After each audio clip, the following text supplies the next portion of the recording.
This week you saw a photograph. It's a photograph of an event in the Oval Office where during a Health and Human Services press conference, a man collapsed and fell to the floor. The photograph, though, is of Donald Trump. The man's been on the ground for a minute or two.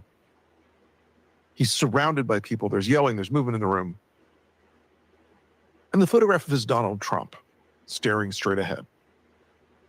Emotionless, affectless, no concern in his eyes, no movement, no recognition of what's happening around him.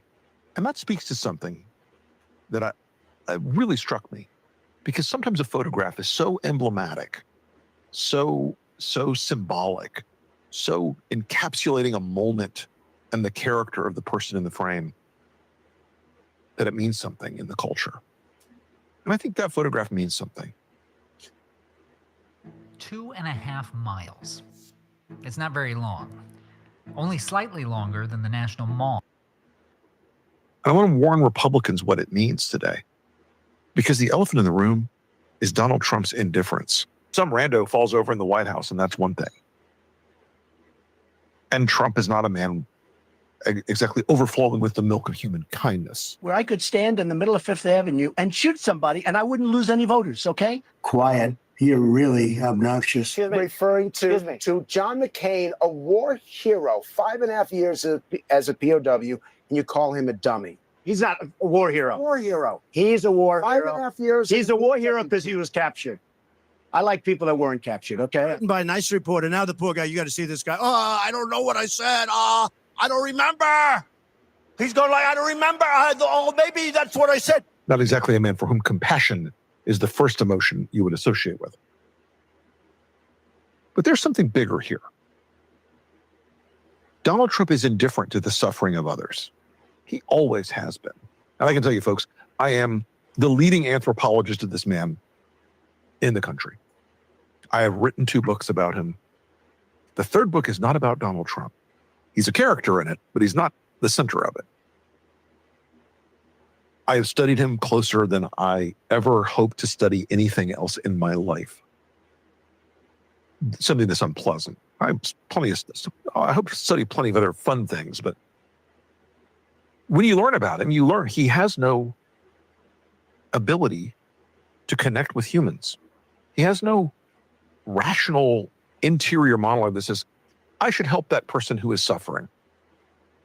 And this is something that really tells you about why we're where we're at right now.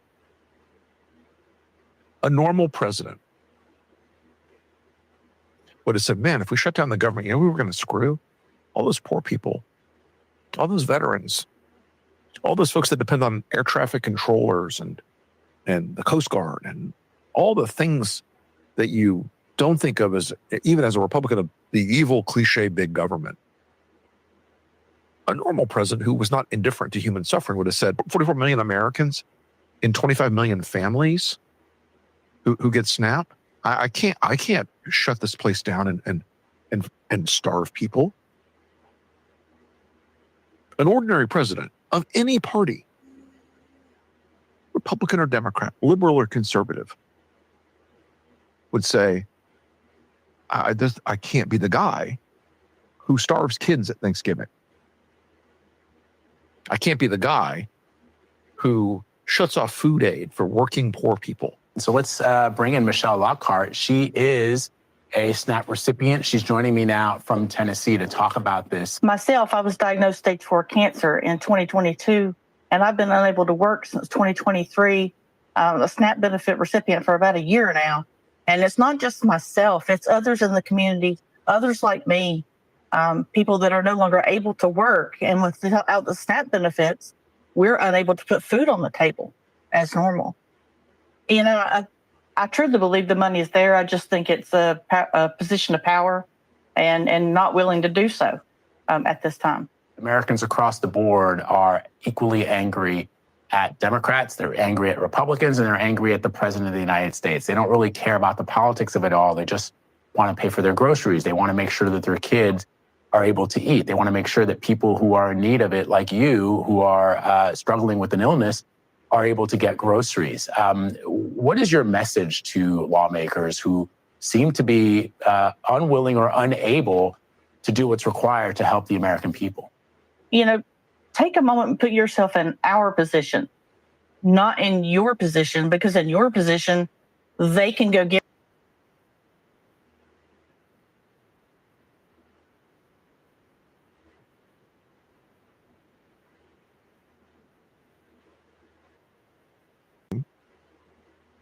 You don't deprive a mom who gets up at 4 a.m, starts getting her kids ready for school, drives them to school, goes and works a job all damn day, probably on her feet, probably for less than $10 an hour, can barely put gas in the car on the long, long drive home, picks the kids up from school, takes the kids home, starts dinner, makes dinner, helps them with their homework, puts them to bed.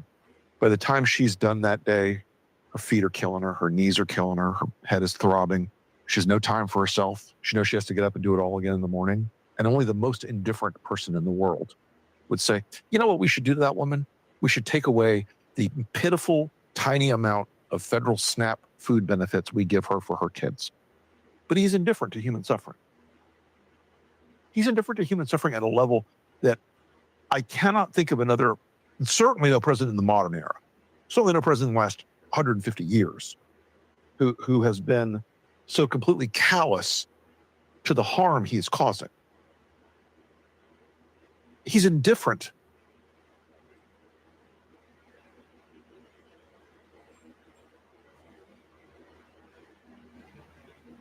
I don't know. Maybe he's been blinded by the devil, made a deal with the devil, and he don't hear his own people's cries for help.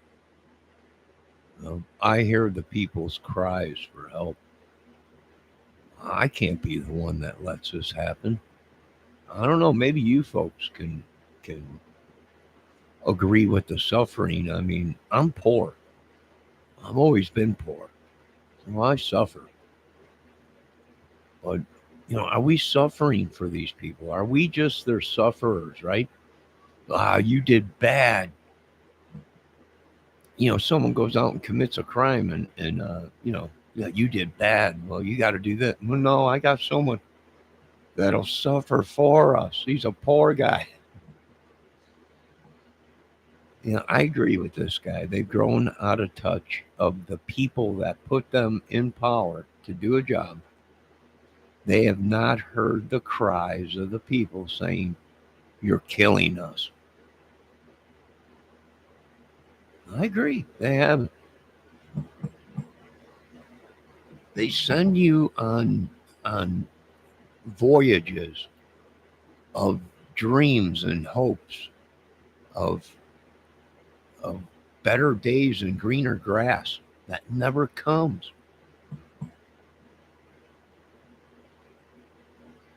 To the economic destruction he's been delivering to the people who are his strongest supporters. You know who his strongest supporters of Donald Trump were? Rural Americans, folks in the farm economy, farmers, ranchers, timber folks.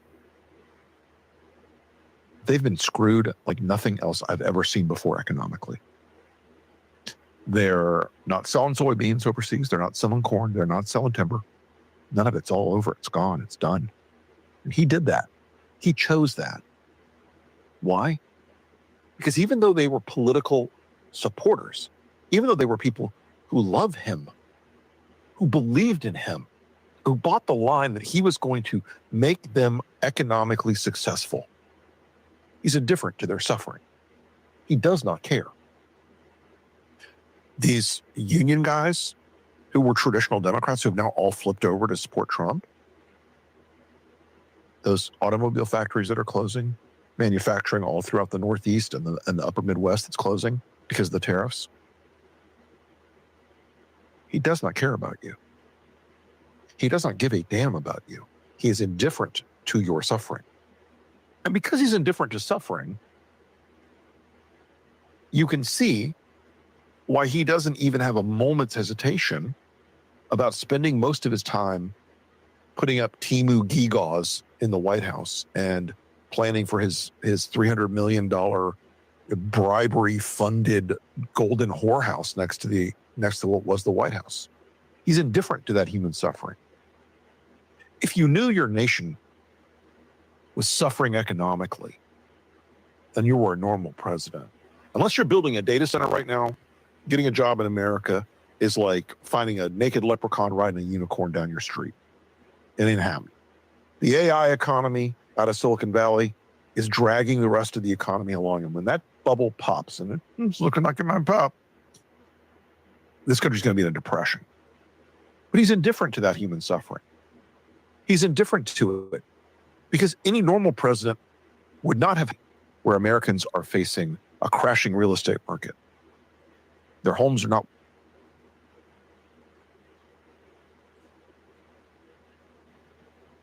Well, we told them it's crashing, and we go through this every couple of years with these big businesses, and they're folding. And what are they going to do?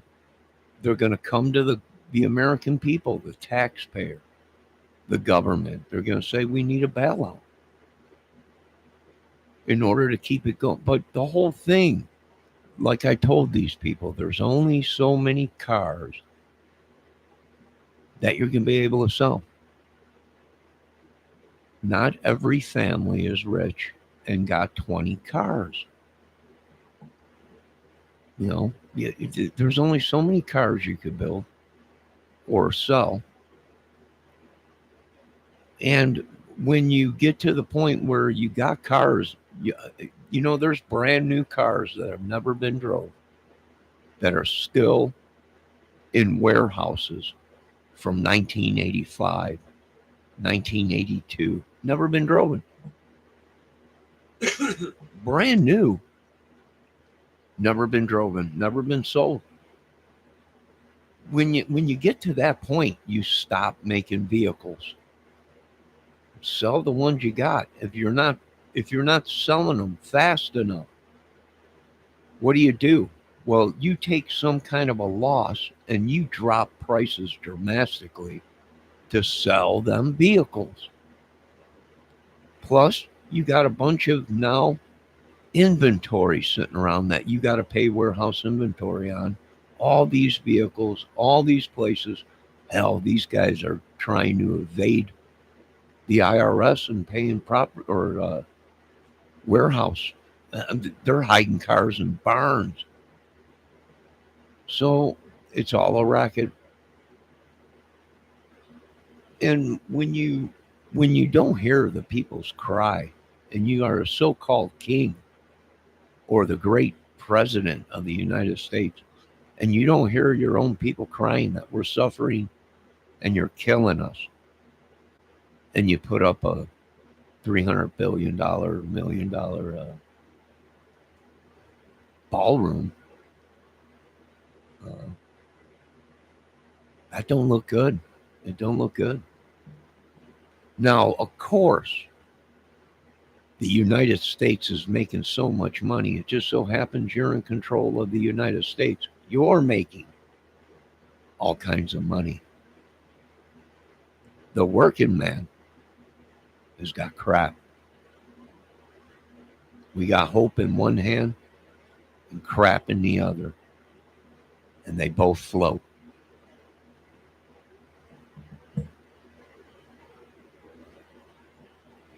Not worth what they thought. 25 years ago, we said, I do. 27. After years of need. They're getting to be upside down. A lot of mortgages out there, folks, starting to smell like 2008 all over again. The job market is a disaster. We've got the government now saying warm and loving things about Sam Altman, who this week, getting the giant mega tax cut wasn't enough for Sam Altman. He's now asking the government to subsidize OpenAI's development of artificial intelligence. And Trump's administration is going to do it. That's because they're indifferent to your economic suffering. But you know, this week was an interesting one. Because 3 candidates from 3 very different places had one message. And by the way, anyone who tells you any other message was the fundament of this week's decision, other than affordability and the economy, and the reflection of Trump's failures in that area. Anybody who tries to shoehorn in their bullshit about, oh, it was about gun control or it was about this or that. No, it wasn't about gun control or climate change or LGBT or abortion or anything else. It was about Trump has wrecked the economy and he's hurting people. He's hurting you. And he's indifferent to your suffering. These three candidates in three very different places range the ideological spectrum. I would say that Spanberger is a centrist. In New York City, a city that used to be about the big issues of crime, public safety, quality of life, and abortion, social cluster, it's not. People came out to vote because they can't afford to live in a city anymore where the middle class income now, a married couple with 2 children, to be middle class in New York now, you have to make over $350,000 a year. And that is not a luxurious lifestyle. That is getting by in a tiny apartment. Rent is out of control. The city's expense ratio is beyond human rationality. And so Mamdani ran a campaign over and over again about affordability, about bringing costs down, about bringing rents down, about having a city where people from every walk of life can afford to live. And that has been New York's great engine and dynamism for 275 years or so now, even older than our country by a good stretch. It was a place where people from all over the world would come, they'd build a business, they'd build a life, they'd have their families, and those families would become Americans, and they would, and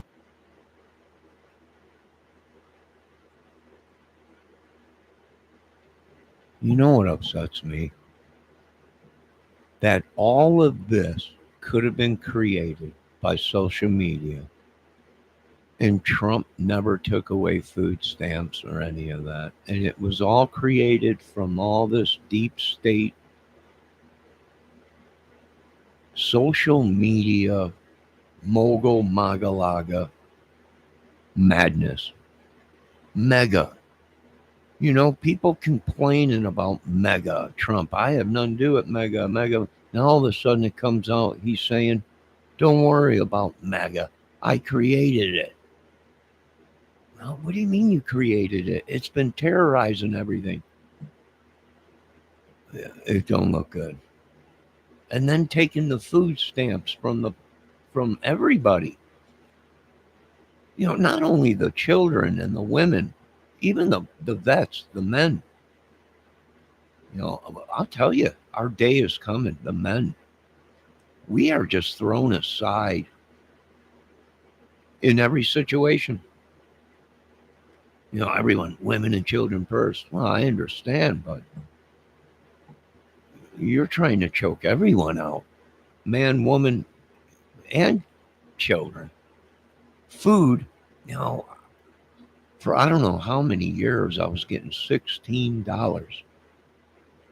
$16 for food. That was it.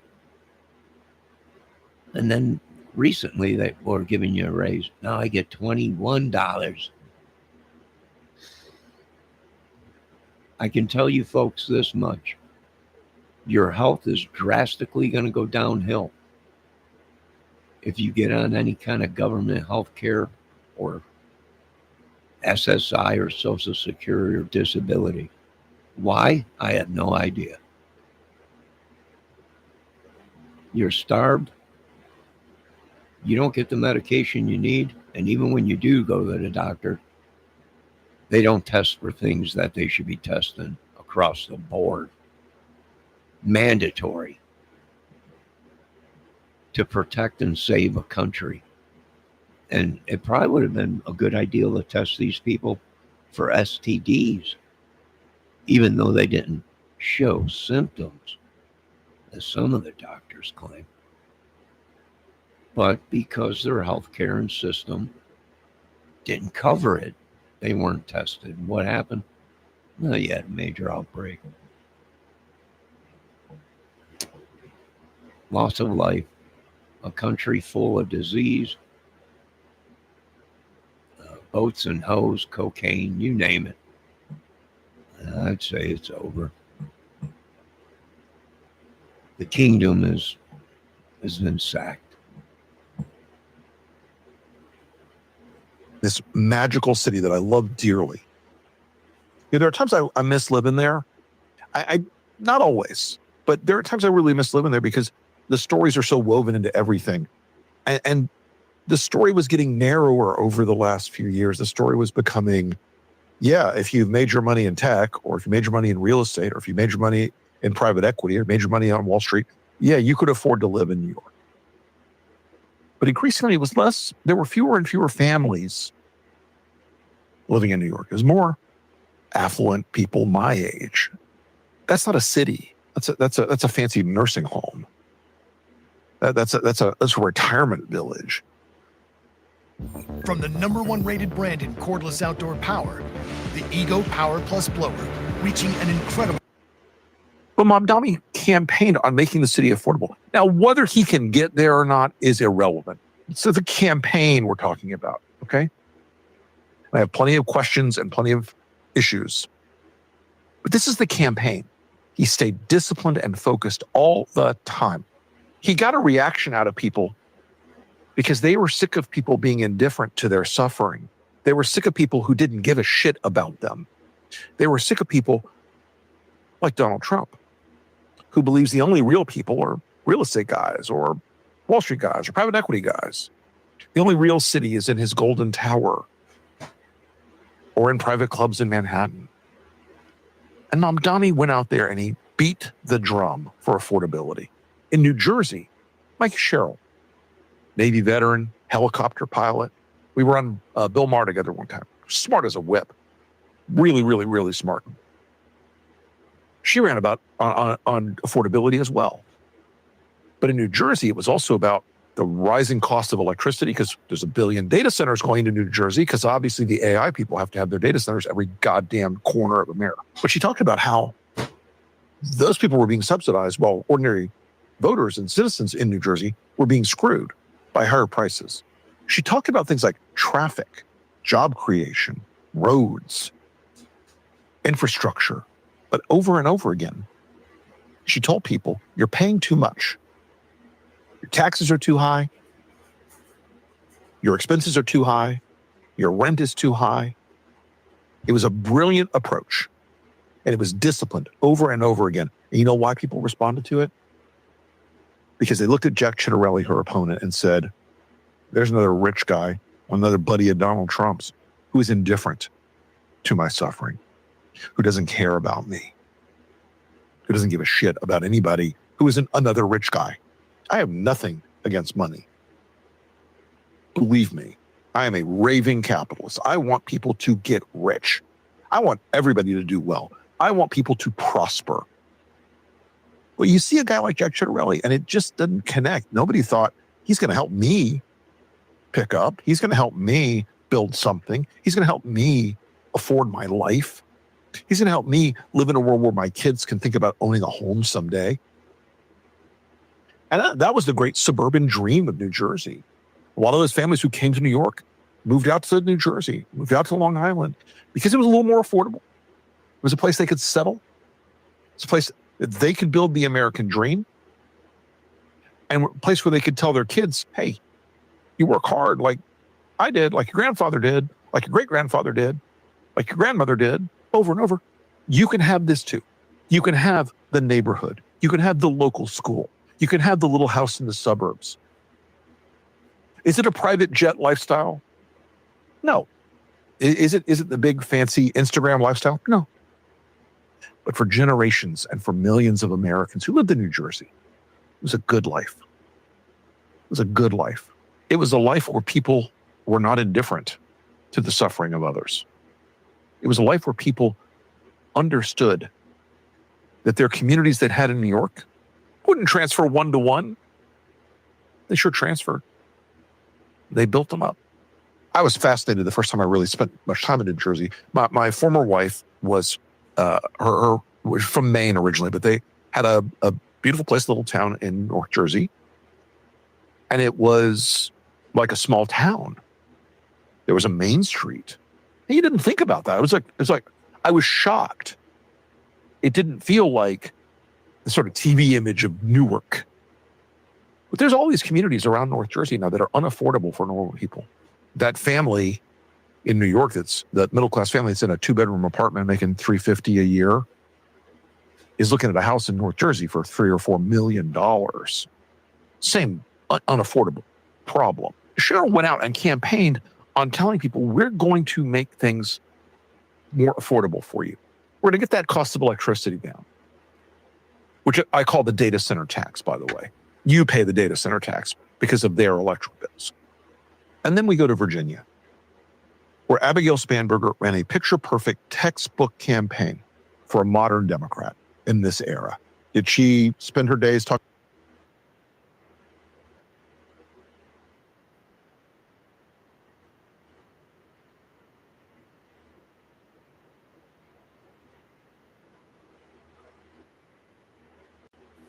When they would do that, she would say, no, I got other things to do. We're talking about affordability. We're talking about maybe getting people's jobs back. The idea that firing 150,000 federal workers, who a lot of whom live in Northern Virginia, apparently never entered into the minds of Russ Vought and Donald Trump and Elon Musk. And folks, I'm getting to the key of this whole talk here in just a second. But Abby Spanberger ran a absolutely letter-perfect campaign. It's a purple state.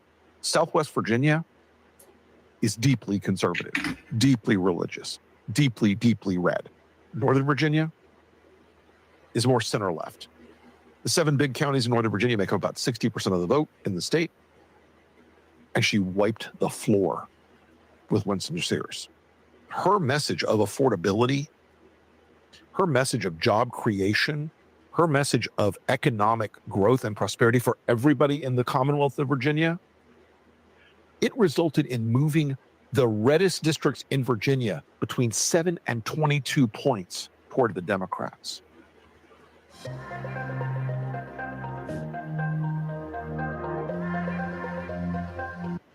She broke off every single one of those young male voters that Trump had snatched up and rented in 2024. She got them. Cheryl did very well with them also. She got back the coalition that Trump had rented. She got back those Hispanic.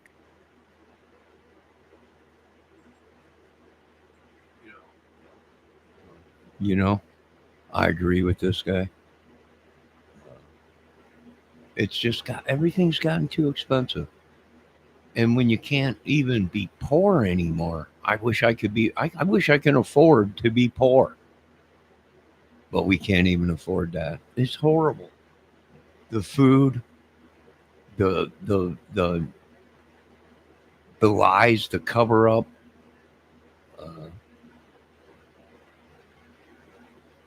dirty water, contaminated food, parasites running wild in the food, and everything was covered up. No, everything's perfect.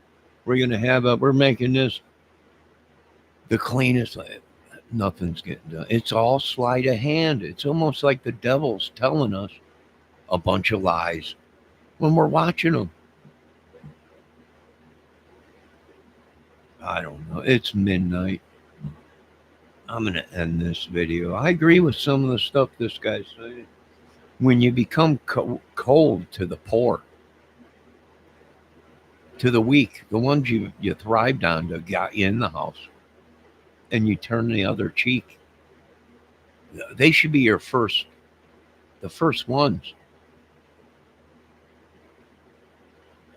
to get anything. You know how many homes you could have put these people in? Some of us that are still capable to take care of a house, we were denied, or you didn't have enough money to put down on it or whatever, and you were denied.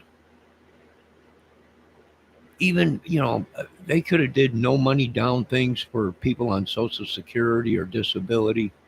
No money down, move in today just to get the house, bringing in some kind of income, generating income. They failed to do that.